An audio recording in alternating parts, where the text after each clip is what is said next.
Siapkan hatiku Tuhan untuk dengar firman-Mu saat ini.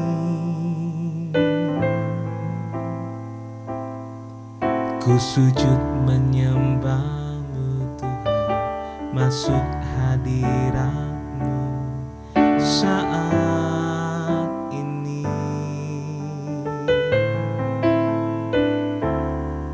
Curahkan urapan-Mu Tuhan bagi jemaat-Mu saat ini. Ku siapkan hatiku Tuhan untuk dengar firman-Mu.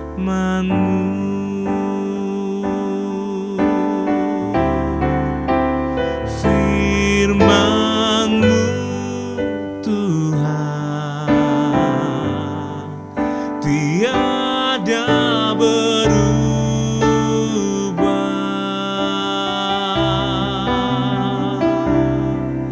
dahulu, sekarang, selama-lamanya tiada berubah.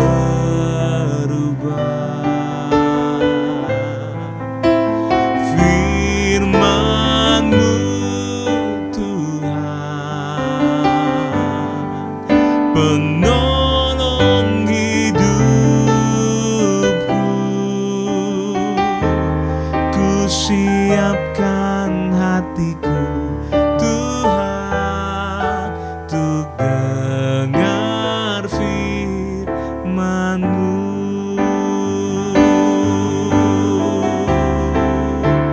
Firman-Mu Tuhan tiada berubah,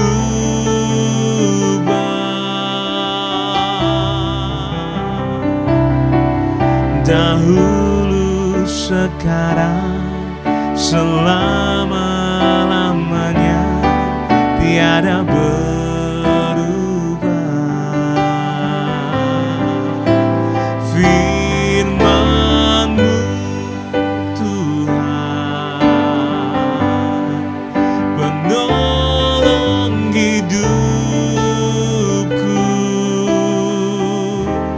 Ku siapkan hatiku Tuhan untuk dengar firman-Mu.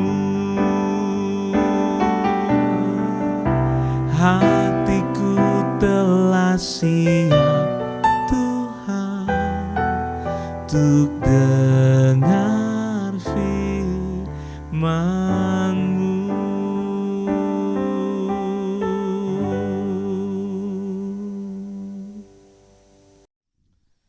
Shalom Bapak Ibu sedang kasih Tuhan, selamat pagi. Saya ucapkan selamat berjumpa kembali dalam acara Renungan Harian, dan kita akan diberkati hari ini hari Jumat dengan kebenaran firman Tuhan. Mari kita tundukkan hati kita di hadapan Tuhan. Segala puji syukur kami naikkan kepadamu Tuhan di pagi hari ini. Kami boleh mengucap syukur atas kasih setia Tuhan. Kami boleh mengucap syukur atas penyertaan Tuhan. Kami boleh mengucap syukur atas pemeliharaan Tuhan yang begitu sempurna di dalam kehidupan kami. Dan kami boleh mengucap syukur atas berkat-berkat Tuhan yang selalu baru dalam kehidupan kami. Kalau hari ini kami ada, itu semua karena anugerah Tuhan. Sebelum kami melakukan segala aktivitas kami sehari-hari, kembali kami akan diberkati mulai kebenaran firman Tuhan. Kiranya pengurapan dari Allah boleh turun atas kami. Demi nama Yesus Tuhan, kami berdoa, haleluya, amin. Saudara yang kasih Tuhan, kembali saya akan lanjutkan pesan Tuhan Yesus yang mengajarkan beberapa hal penting tentang perintah untuk menghentikan kekerasan. Sebab firman Tuhan berkata Lukas pasal 6 ayat 29, barang siapa menampar pipimu yang satu, berikanlah juga kepada pipimu yang lain. Dan barang siapa yang mengambil jubahmu, biarkan juga ia mengambil bajumu. Saudara, yang pertama, kenapa Yesus harus menghentikan kekerasan, mengajarkan kepada kita, karena kekerasan tidak menyelesaikan sebuah masalah. Kemarin kita akan belajar bahwa kekerasan merupakan tanda bahwa hubungan seseorang dengan Tuhan telah rusak. Dan hari ini saudara, bagian yang ketiga, Yesus mengajarkan kepada kita untuk menghentikan kekerasan, bagian yang ketiga, karena kekerasan adalah perbuatan yang dibenci oleh Allah. Waduh saudara, hati-hati saudara. Jadi kekerasan merupakan perbuatan yang dibenci oleh Allah. Kalau Bapak Ibu membaca Mazmur pasal 11 ayat 4 dan 5. Tuhan ada di dalam bait-Nya yang kudus. Tuhan tatahnya di surga. Matanya mengamat-ngamati, sorot matanya menguji anak-anak manusia. Tuhan menguji orang benar dan orang fasik, dan Ia membenci orang yang mencintai kekerasan. Nah, Bapak Ibu sedang kasih Tuhan, dalam Mazmur pasal yang ke-11 ayat 4 sampai dengan ayat 5 itu dengan jelas sekali bahwa Tuhan membenci kekerasan. Nah, saudara yang kasih Tuhan, kekerasan diantaranya adalah kesombongan. Allah membenci orang-orang yang sombong. Jadi hari ini kita harus ingat siapakah kita sebenarnya saudara. Manusia hanya sebuah replika, manusia hanya sebuah duplikatnya Allah. Kita mirip seperti Allah, tetapi kita bukannya Allah. Saudara, kita hanya sebuah replikanya Allah. Oleh karena itu Bapak Ibu sedang kasih Tuhan, satu hal yang harus kita ingat, kesombongan itu sesuatu yang sangat dibenci oleh Allah. Allah membenci orang-orang yang sombong. Yang kedua adalah kemunafikan. Allah melawan orang fasik. Orang fasik atau orang munafik. Hati-hati saudara. Dalamnya sebuah lautan bisa diprediksi, tapi dalamnya hati seseorang tiada yang tahu, tapi Tuhan tahu kita.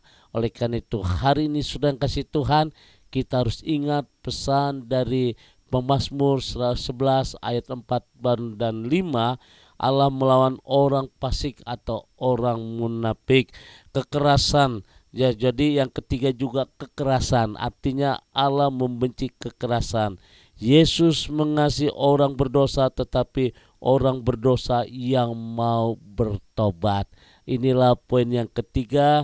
Jadi kekerasan adalah perbuatan yang dibenci oleh Allah. Di samping yang pertama kesombongan, kemunafikan, dan yang ketiga adalah kekerasan. Allah membenci kekerasan. Yesus mengasihi orang berdosa, tetapi orang yang berdosa yang benar-benar mau bertobat.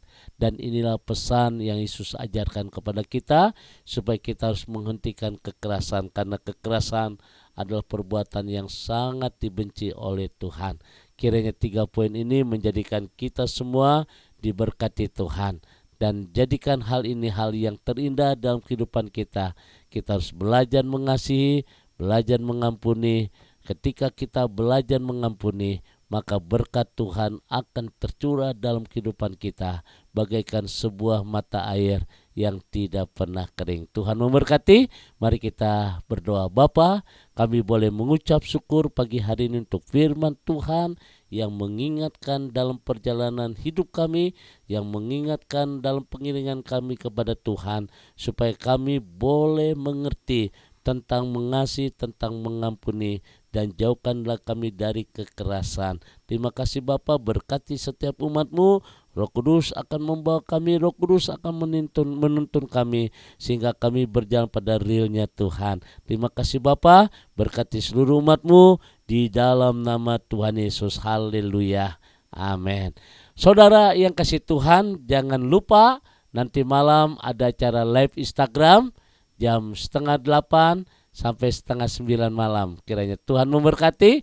Nanti malam kita berjumpa dalam Praise and Worship. Saudara, Tuhan memberkati. Adakan hatimu, kita angkat kedua tangan kita dan terimalah berkat dari Tuhan. Kasih kemurahan, damai sejahtera dari Allah Bapa di surga, cinta kasih dari Tuhan kita Yesus Kristus dalam persekutuan Roh Kudus memberkati kita semua hari ini sampai Maranatha. Tuhan Yesus akan datang kembali. Yang diberkati berkata, amin.